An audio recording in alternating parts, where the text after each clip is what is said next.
are the heart, we are the mind of God. We are the heart, we are the mind of God. We are the heart, we are the mind of God.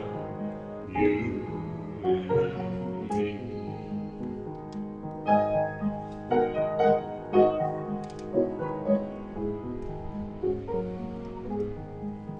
We are the hopes, we are the dreams of God. We are the hopes, we are the dreams of God. We are the hopes, we are the dreams of God. You and me.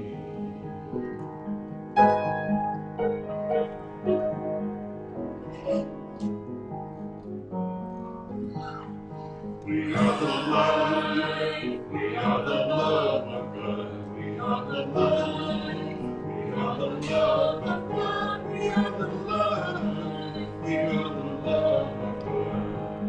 You and me.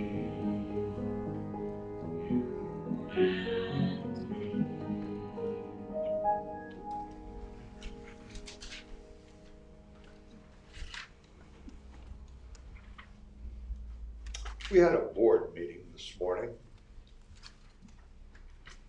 and we started our board meeting with a moment of gratitude, giving thanks for our awesome health that we have within this community. And I wonder if all of us could now just take a moment and really feel thanks and gratitude. Look at how many people are sitting here today. Look how much energy and how much joy we have and how much fellowship and family we have. And there's some real joy too. I just was sitting here and the extra camera fell down and Ward went, the flowers fell over. It was like there was some kind of thing that went through the room. And board meeting was kind of the same thing this morning. It was just strange things. But in all of it, we smiled and we laughed and we maintained this consciousness of we. And so let's just take one moment of silence and think, oh, thank you. We are all part of this awesome thing called Church of the Oaks.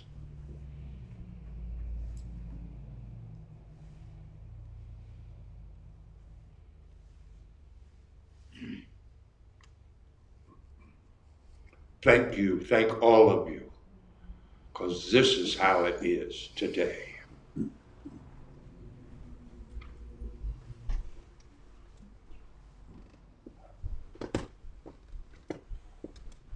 Good morning. Good morning, Wayne. We're back. Good. About time. I spent a good part of my Saturday morning preparing a talk for you that I am not now going to give to you. I had prepared it yesterday, and it was all about the joy that I was feeling at that time because I watched the San Francisco Giants beat the LA Dodgers in the first game of the playoff game that could lead the Giants back to the World Series. I was going to talk about the good guys and the bad guys and how team concept builds real community between members of different societies and races, which is a good thing. And I was going to recognize the ability and effort that the players on the teams put forward, mostly the Giants, but both teams. But that was Friday night, Saturday morning, and then Saturday night, the Dodgers trounced the Giants 9-2. So I found myself letting that joy that I had felt be diminished. I chose to let it be diminished because the Giants lost. So this morning I decided I got to do something about that. So I decided to talk a little bit this morning about the nature of joy and how to bring it into our daily lives more often. I found a short article that had been written by a motivational author named Steve Goodyear titled Find Your Joy. I'd like to share it with you now. What is your idea of fun? Most of us would name a favorite activity or sport if asked, but my idea of fun is not usually associated with entertainment or recreation.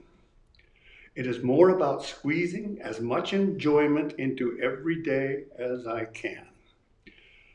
Instead of looking for something fun to do, I try to make everything I do more fun. And if I can't always do things I enjoy, I can learn to enjoy more of the things that I do. Goodyear's perspective is one we can all adopt to get us through stressful times and mundane tasks. Yet the first step in finding joy in our daily lives might be as simple as appreciating the value of the ordinary things that fill our days. How much enjoyment might you experience during a trip to, say, Oliver's, or while folding laundry, or while weeding the garden? It's kind of up to us, I suppose.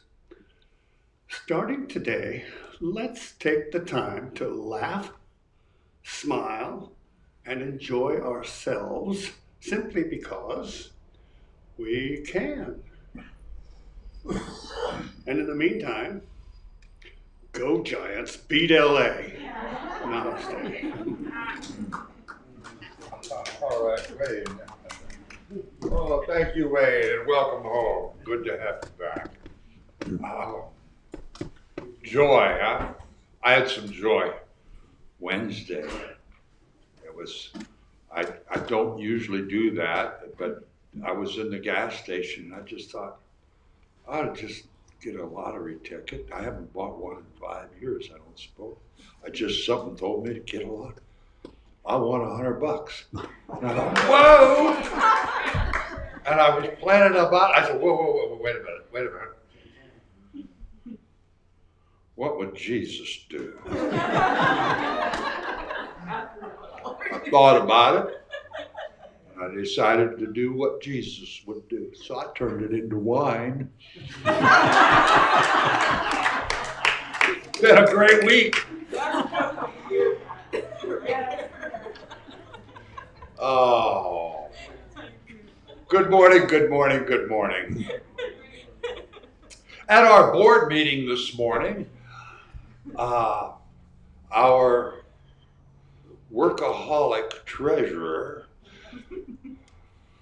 Susan, said, well, I'm thinking about redoing our little phone book roster thing because we haven't done it in a while.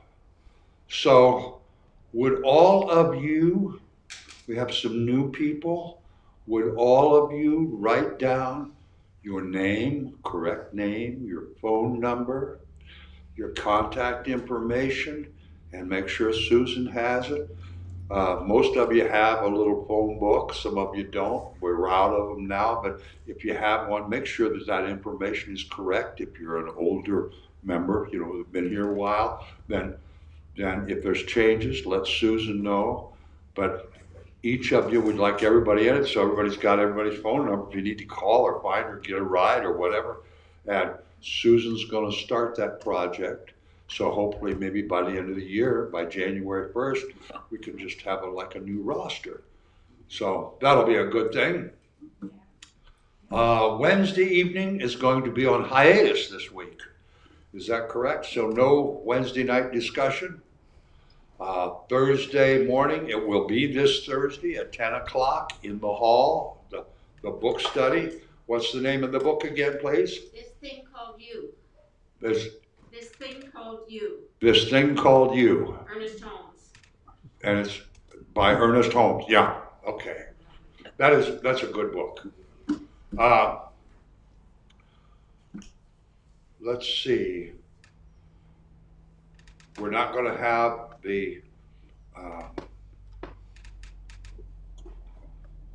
the music thing, what's it called? Cabaret, yes, we're not gonna have the cabaret this month because we still have the mask thing going on, and when we do have a cabaret, it wants to be where people can come in and sit down and socialize and get up and dance. So that's what we're waiting on. Any other announcements? Anything at all? All right. If not, then let's stand up and sing Morning is Broken. I think it's number 6 in the Wings of Song.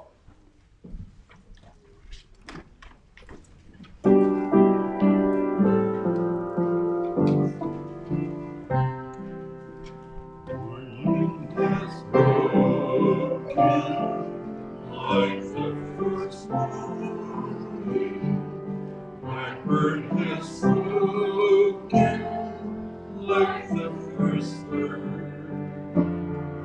Praise for the singing, praise for the morning, praise for the spring, fresh on the world. Sweet the winds do fall, sunlight from heaven, like the first dew fall on the first grass. Praise for the sweetness of the good garden, swimming completeness, where is the path?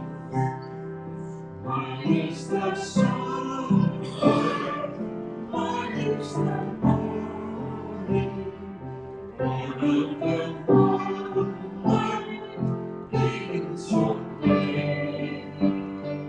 Praise for creation, praise every morning, God's recreation of the new day.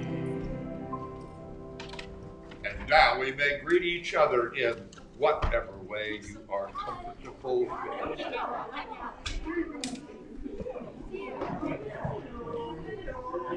Well, how are you this morning, Michael?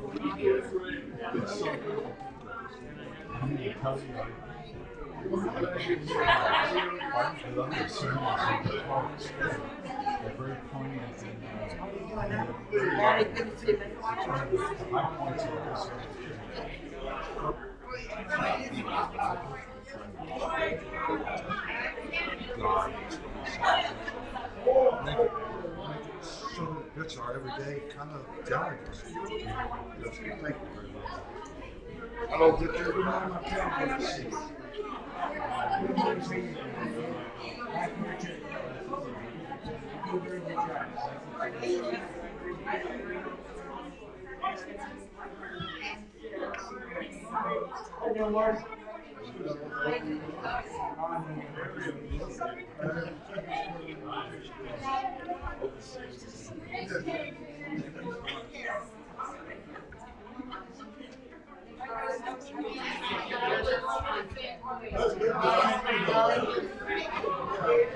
Had some Ernest Holmes.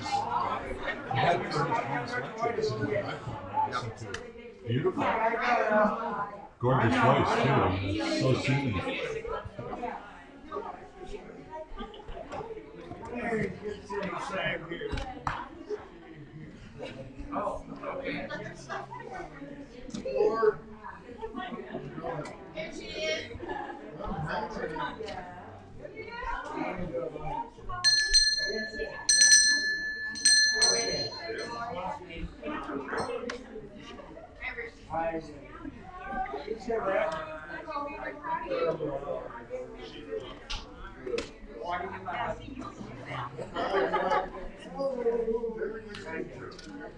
You got a great mom here.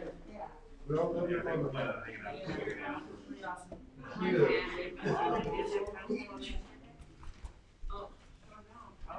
You're not that.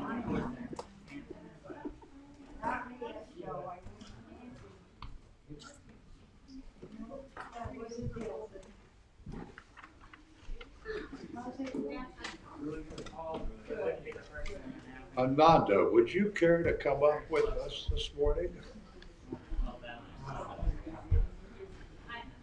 On behalf of our entire congregation, we want to thank you for your efforts going up and down the ladders and changing out the light fixtures on the front and the back of the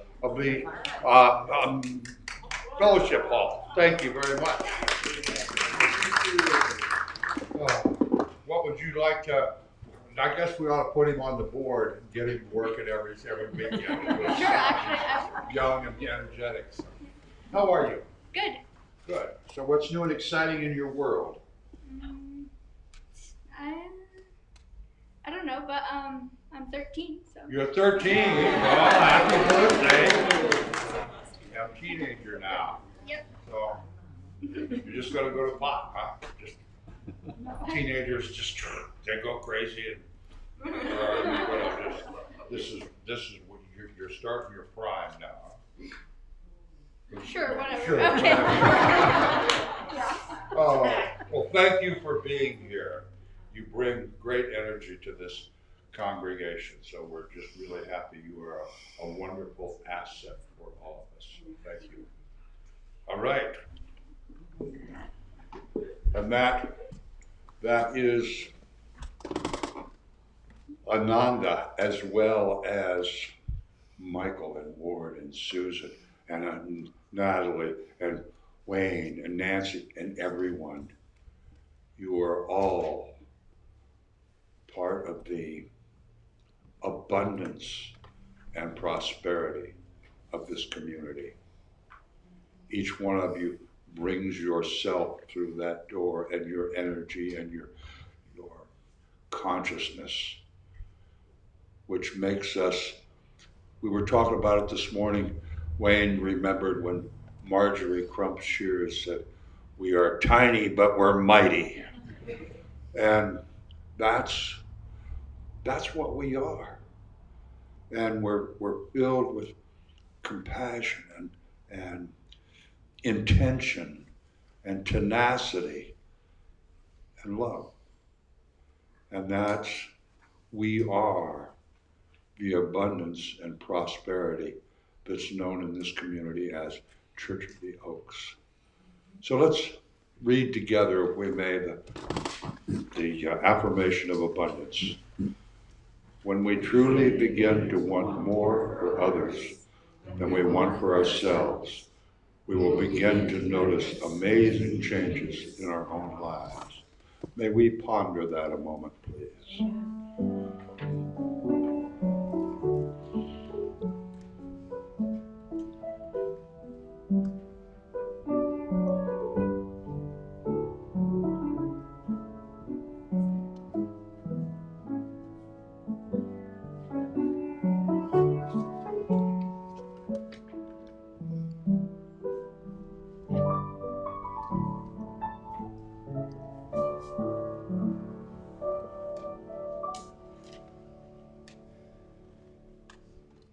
Thank you. And may we all recognize and thank Michael O'Brien for joining us again. We really enjoy your music, Michael. Thank you. Thank you, everybody. As we prepare ourselves for our time, and I apologize, I called it meditation because we had meditation last week instead of the practice, but we're going to participate in a practice in a few moments. And may we sing together, Only Believe.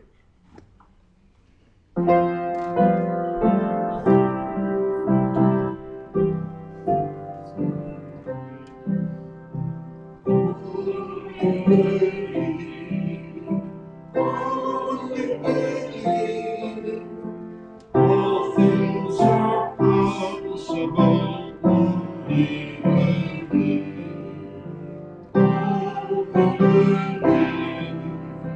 Only believe. All things are possible. Only believe.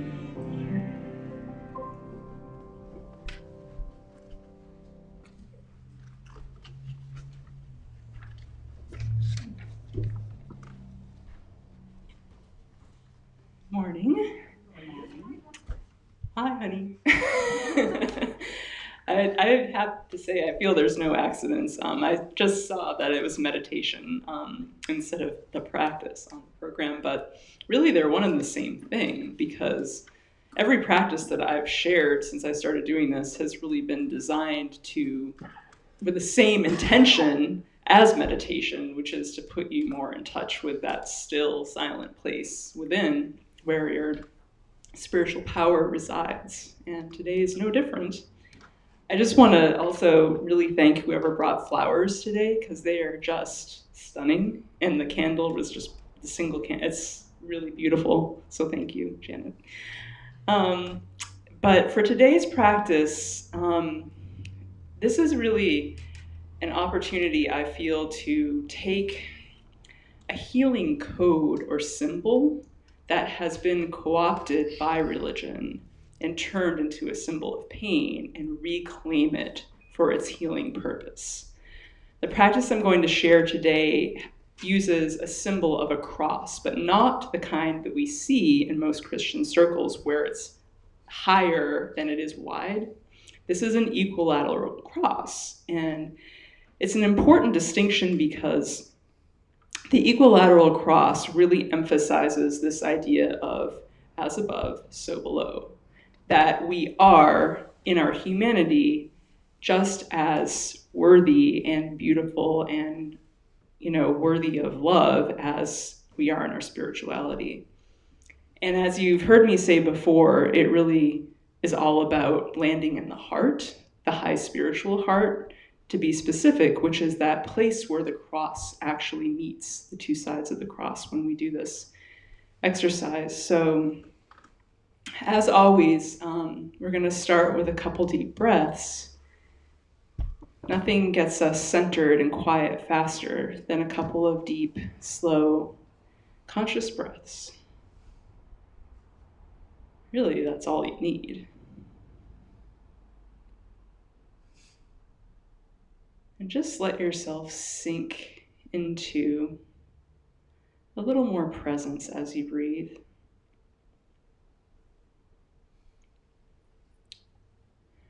For this practice, we're actually going to hold the intention that this entire room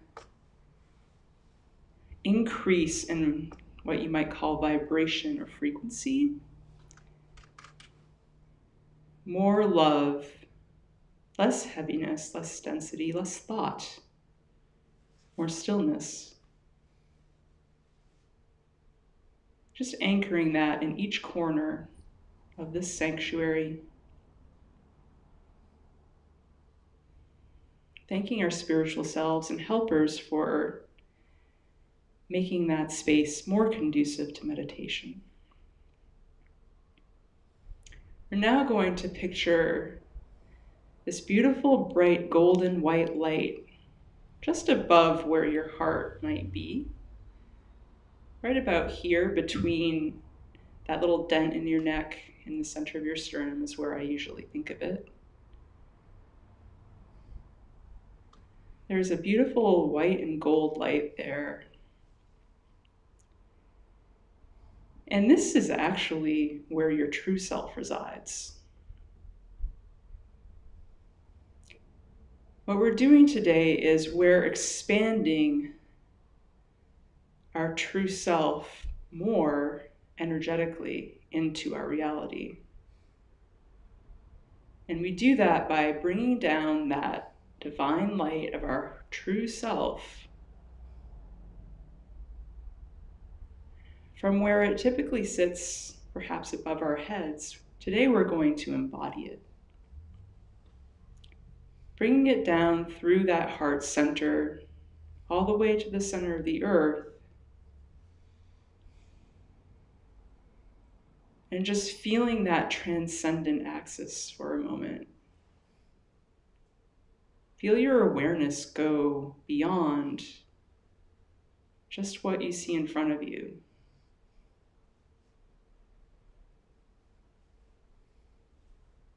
This is the sacredness of awareness and understanding. Now, as you continue to breathe in this column of light, imagine that some of the light is now beginning to see it almost growing like a time lapse of a flower or a vine growing also out to either side of you, as far as you can imagine, forming this equilateral cross with your heart at the center. This is very powerful, and it may feel unfamiliar because what that horizontal axis is about is embodiment. The sacredness not only of awareness and understanding, but also of our humanity. In all of its imperfections, all of its apparent flaws. This is the union of wisdom and love. This is your true self in the world, fully embodied, fully present, aware of yourself as love. Just continue to sit in that place for a couple of moments. Let it really sink in. This is who you are.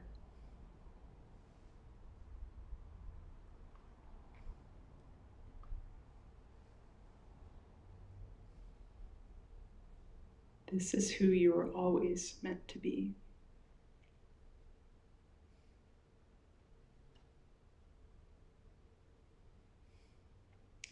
Notice how in this light, all is forgiven.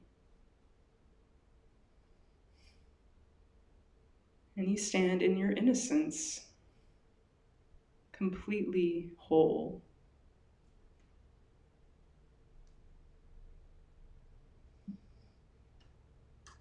This is very healing, to know this wholeness that's always within you.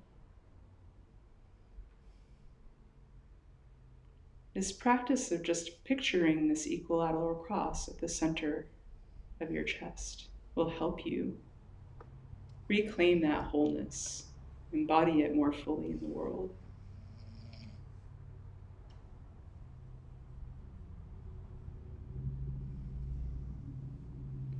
Intend now to take this with you through the rest of your day into the week to come. It is always there for you. Thank you.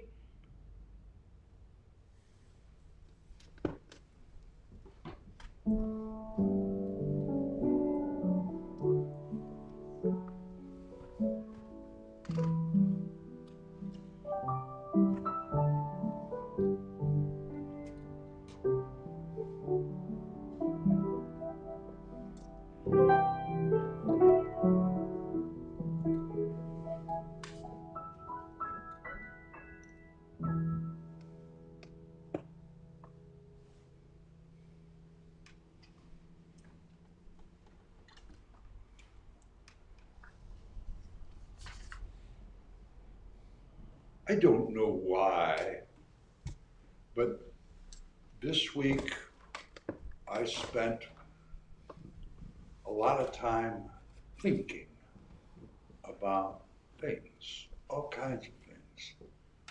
But I spent literally hours and hours of deep thinking and contemplation. And in that, whatever you want to call it, trance or spell or place that I was in,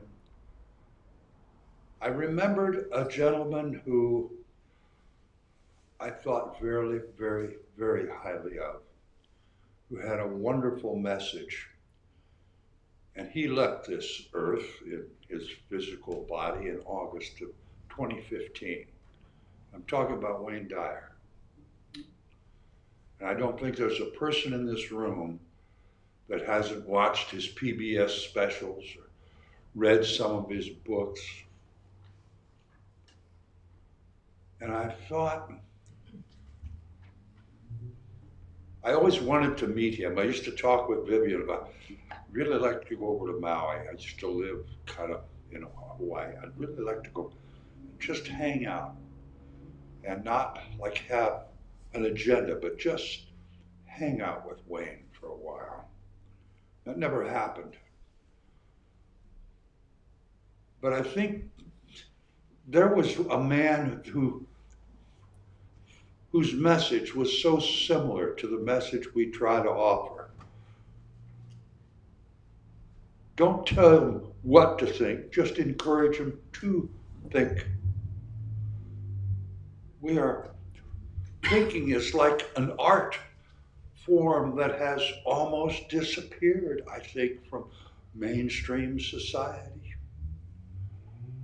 And I think about, I actually binged watch a lot of Wayne's YouTube presentations and his audiobooks this week. I listened and listened, and at every turn, he talked about thinking. And as you think, so shall your life be. The state of your life is a mirror image to the state of your mind. What we think about this and about that.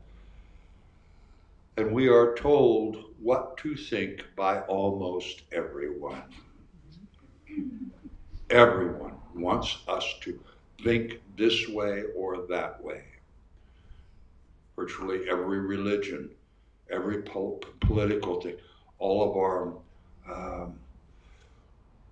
movements and groups and clubs, everyone wants you to think this way or that way.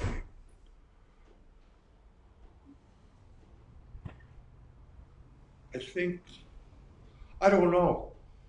My mind is just, I don't know, watch too much, I guess. But there are so many things that Wayne told us that I think I'm gonna kick them out today, just bits and pieces, trying to encourage you to think about some of these things. He told a story about when you squeeze an orange, what comes out? Ananda, what comes out? You squeeze an orange real hard, what comes out? Orange juice. Any chance of maybe getting some peach juice out of it? No? What happens if you're over 40 and squeeze an orange? Same stuff comes out? Well, what happens when we get squeezed, when we get irritated or pressured? What comes out of us? What consciousness escapes into the ethers? Is it one of compassion and caring and acceptance? Or is it a little bit of anger and nasty? What's in us? He also made a wise point. If we get weighed 1 hour before we die, and we get weighed 1 hour after we die, it's the same weight. So what we are, you can't see it or weigh it or put it into tangible terms at all. What we are is our unseen, our spirit.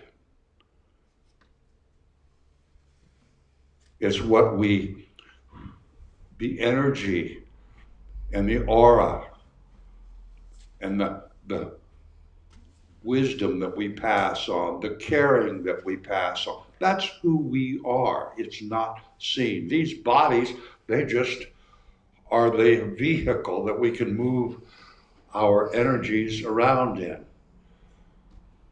And Ananda has a 13-year-old body right there. 20 years from now, it will look and be totally different, his body, but it will still be Ananda. That unseen soul, energy, spirit, whatever you want to call it. And we have Wayne talked a lot about being proud of what you are, trusting in what you are, having confidence in what you are. And how many times I'm thinking about the people that get offended about everything. They are more concerned about what someone else thinks of them than what they think of themselves.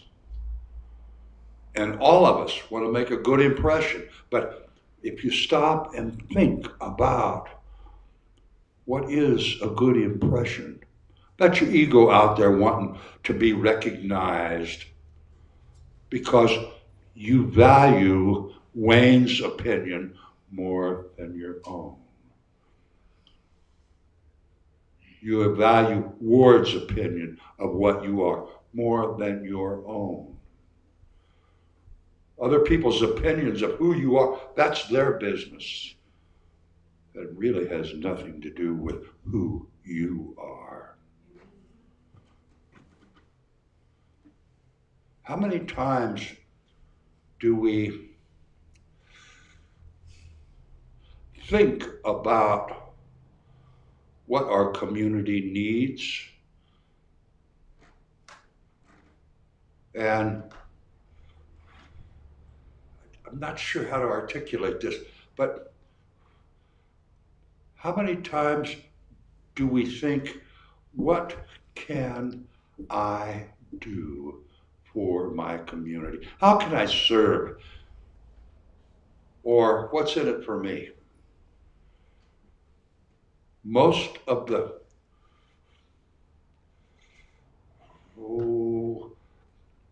thinking or reactivity in our society today is, what's in it for me? Well, why should I do that? What's it going to do for me? And when we're doing that, we're feeding our ego, which takes away from who and what we truly are, from our spiritual self. That spirit, that perfect little creature we were born as. Now we're all about our ego, and we're concerned about what other people think. And when we say, how can I serve? What can I do? How can I help? There's no ego there. There's that consciousness of we, that caring and concern for our fellow human beings or our earth or our environment.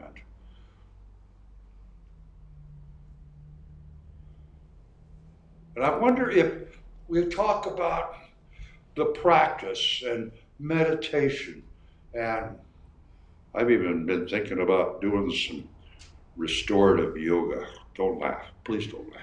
It's just that I've been thinking about it. But I wonder if we just somehow find a way, each of us, to sit down like on a Saturday morning or a Tuesday morning, whenever we got that little window of free space, and through the week, make a list, 2, 3, of things to think about. And actually, I don't know, keep track somehow maybe, or see what comes from that. How do you really think about the neighbors with that big pile of garbage out beside the house? Or should I get the oil changed? Or what are the different things in our lives that we do using our subconscious, that we do just on autopilot? And I wonder how many of those things, if we took an hour or so on a Saturday morning or a Tuesday afternoon, would we do differently if we actually thought about, why am I doing that? Why do I always do this and respond in this fashion. Does that represent who I am or what I am? Or is it just the thing I always do, that habitual response, that habitual course of action that I always take? How much thought did I do that, or have I done that since Dad told me to do that 38 years ago? I don't know. We are entering a time in the history of humanity where I think the greatest asset that any human being can have is their ability to actually think and consider and tap into this thing, what do we call it, universal mind, divine knowledge and wisdom. Every one of us can get there, can hook into that. We know that, or we wouldn't be sitting here in these pews this morning.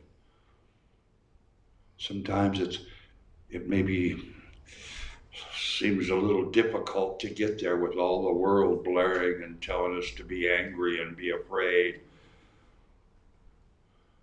But we're all aware that we can do that. We can go to that place and tap into that divine mind and think.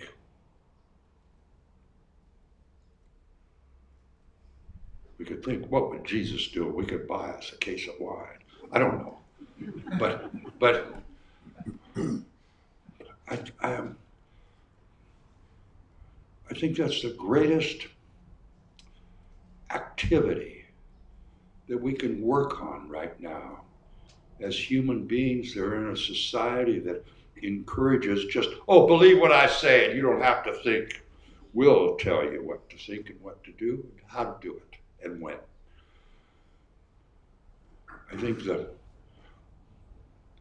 true freedom that every human being has, no matter what country you live in, no matter what government, no matter what your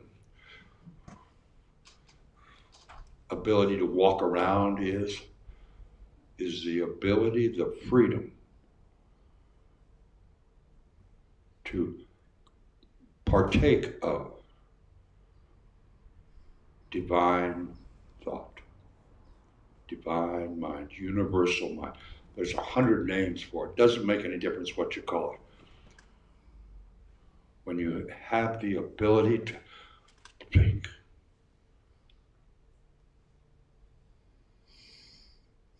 about almost every topic and life activity that we enter into. And I believe that if we start concentrating, holding up a little think time every week and start realizing how much stuff we do just by habit. How often might we do something a little different if we actually took the time to think about it, maybe even beforehand? How do I greet people? Do I greet them with this same old salutation that really isn't a greeting, it's just a blah. It's just a noise we make when we encounter other human beings. Or is it truly a greeting? When we take the time to say, namaste, that's actually a thought, a greeting. But most of us say, hi, how are you? I changed my habit a while back, several years ago. I don't say, hi, how's your world? And I thought, that requires maybe a different response than, oh, I'm fine. But I find that even that question has become a habit. I don't think about it when I ask that question.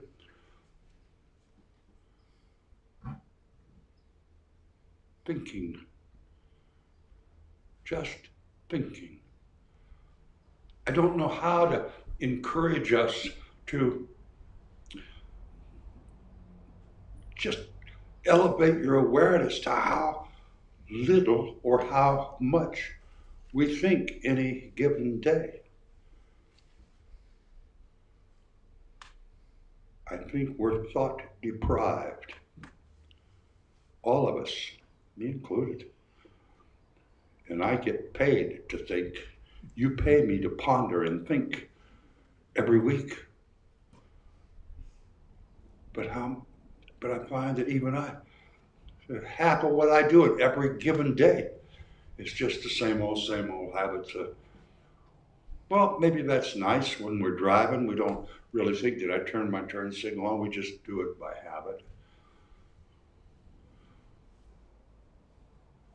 And it's maybe a wonderful thing that our subconscious or our habitual responses and activities can help us get through life so easily.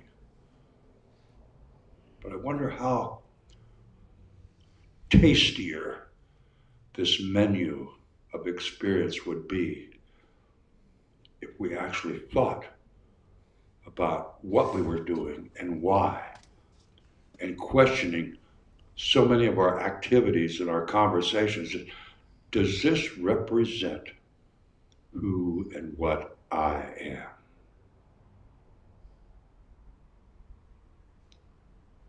Am I a manifestation of the divine? Or am I some person wanting acceptance and kudos and recognition and acceptance from other people?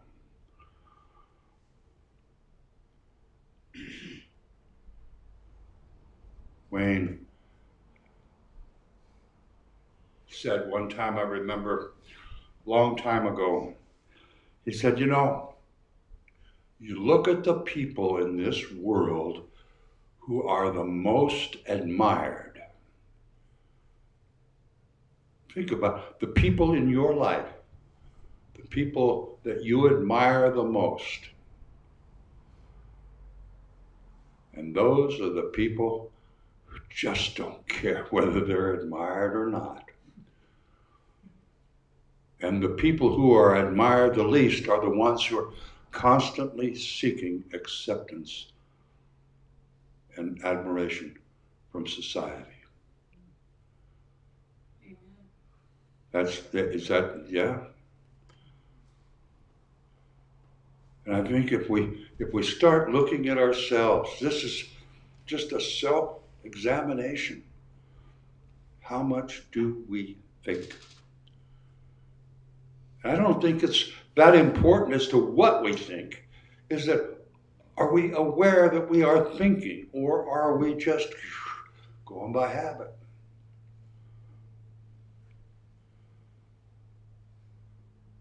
I don't know, I think it wouldn't hurt any of us. Go to YouTube and type in Wayne Dyer. Watch some of his stuff. I miss Wayne.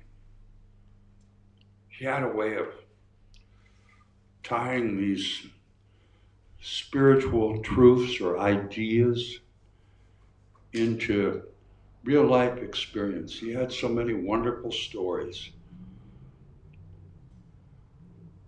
And every one of us has a story, my friends, every single one of us. And tell your story. And maybe in telling your story, you might find some things that, maybe the rest of my story, if I tell my story next year, it'll probably be different. Because I've thought about some things, and my story doesn't necessarily reflect who I believe I am. Why don't you come listen to my story a year from now? I think it will be much more interesting. I don't know. Just this talk today, I don't think it makes any sense at all. I just felt like I wanted to ask each of us to do more thinking and think about, as we live, does that reflect who and what we are? We are the manifestation of the divine, of God, of spirit, whatever you want to call it. So it's up to you, folks. Entirely up to you.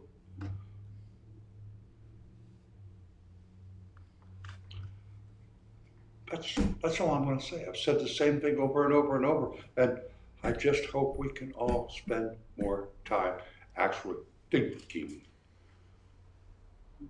about who and what we are and how we live. We're going to sing a new song, and Michael's going to play it through once for us. It's called When You Rule Your Mind, When You Think and You Drive the Bus. Let's play it through, Michael, and then we'll sing it. And we can stand up and do that too, if you so choose, or you can sit. It's up to you.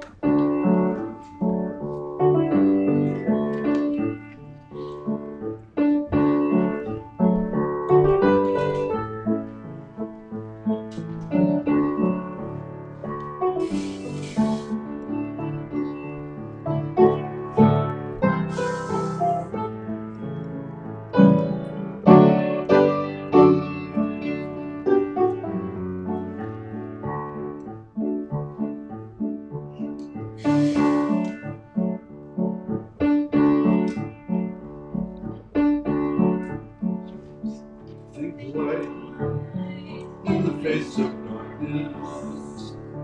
Think faith when you lost at sea. Think good, for there is no evil in the world unless you think there ought to be. When you rule your mind, you rule your world. Think light. Think faith, think good, think high when you're feeling low down. Think free when you want to fly. Think big if you want to grow up in the world. Unless you think you'll never try. When you rule your mind, you rule your world. Think high, think free, think big, think light, fulfillment victor. Think true, let the spirit flow. Think love, and there will be love in all the world. Unless you think you'll never know.